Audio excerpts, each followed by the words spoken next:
টিপু ভাই, সোলার প্যানেলের দাম নাকি কমে গেছে আগে ভাই? চেয়ে? অনেক কমছে, অনেক কমছে? অনেক কমছে। কেমন শীতকালীন কমছে যারা বলেন তো? সোলার প্যানেল নিতে চায়, আমি মনে করি এখনই মোক্ষম সময়। আচ্ছা। যারা নিতে চান এখনই সোলার প্যানেল নিতে পারেন, কিন্তু আবার জানুয়ারি মাস আসার সাথে সাথে কিন্তু আবার সোলার প্যানেলের দাম বেড়ে যাবে, মানে এখন গরম আসলে এবার গরম আসলে এবার পড়ছে, তার জন্য কমে গেছে এখন কিন্তু। কমছে।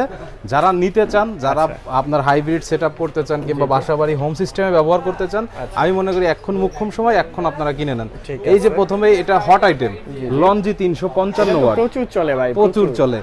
এখন মাত্র অনলি 18 টাকা করে পার 18 ওয়াট। টাকা 18 টাকা পার ওয়াট। আচ্ছা, যারা নিতে চায় আমার কাছ থেকে কুরিয়ার কন্ডিশনে নিতে পারবে। এই যে বড় যে যেটা আছে- সোলার প্যানেল জি জি 550, 585, 570, লঞ্জি, যে জিঙ্কো, যে যেটাই নিতে চায় মাত্র 18 টাকা করে পার 18 ওয়াট। টাকা 18 টাকা পার ওয়াট। আচ্ছা, আর ছোটগুলা? আর ছোটগুলো আমাদের কাছে আসছে, দেখেন আপনার সেল মেড ইন ইউএসএ। আচ্ছা, এটা কিন্তু ইউএসএ সেল। জি জি 25 বছরের রিপ্লেসমেন্ট গ্যারান্টি। 25 বছর